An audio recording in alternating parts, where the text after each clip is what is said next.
વિરામ બાદ સમાચારમાં આગળ વાત કરીશું તો વડોદરા જિલ્લામાં તાજેતરમાં એસઆઈઆર કામગીરી સફળતાપૂર્વક પૂર્ણ થઈ છે। કલેક્ટર અનિલ ધામેલિયાના જણાવ્યા અનુસાર આ કામગીરીમાં 9000 કર્મચારીઓ જોડાયા હતા।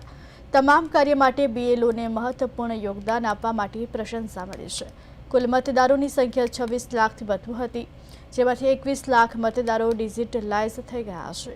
4 લાખ મતદારો પોતાના નામને 2002ની યાદીમાં શોધી ન શક્યા, જ્યારે 15% મતદારોનું હજુ મેપિંગ પૂરું થવાનું છે। તેમના પાસેથી જરૂરી ડોક્યુમેન્ટ મેળવ્યા પછી તેમની યાદીમાં સામેલ કરવામાં આવશે।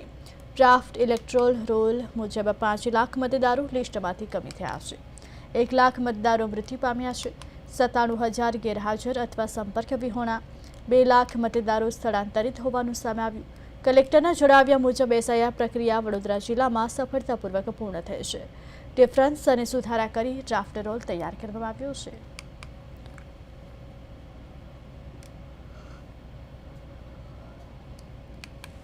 ऑफ इंडिया द्वारा समग्र राज्यની અંદર આપણે જે સ્પેશિયલ ઇન્ટેન્સિવ રિવિઝનની કાર્યવાહી ચાલુ થઈ 28મી ઓક્ટોબરથી વડોદરા જિલ્લાની અંદર આપણે કાર્યવાહી ચાલુ કરેલી હતી।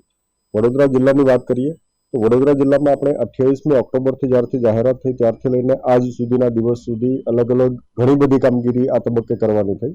એમની અંદર આપણી વચ્ચે કુલ 10 ઈઆરઓ જે મતદાર નોંધણી અધિકારી હતા એમની સાથે 27 જેટલા આપણા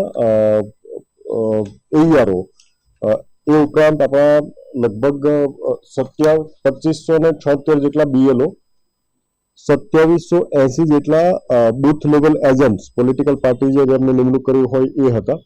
આસિસ્ટન્ટ્સ અને વોલ્યુન્ટિયર્સ 4000 જેટલા આસિસ્ટન્ટ્સ અને વોલ્યુન્ટિયર્સ, રેવન્યુ સ્ટાફ અને બીજા સ્ટાફ જેટલા 1500 હતા અને સમગ્ર ટીમ મળીને લગભગ 91000 જેટલા સ્ટાફે આ સમગ્ર કામગીરીમાં ભાગીદાર થયા। શરૂઆતના તબક્કે કુલ મતદારો હતા 26,89,117।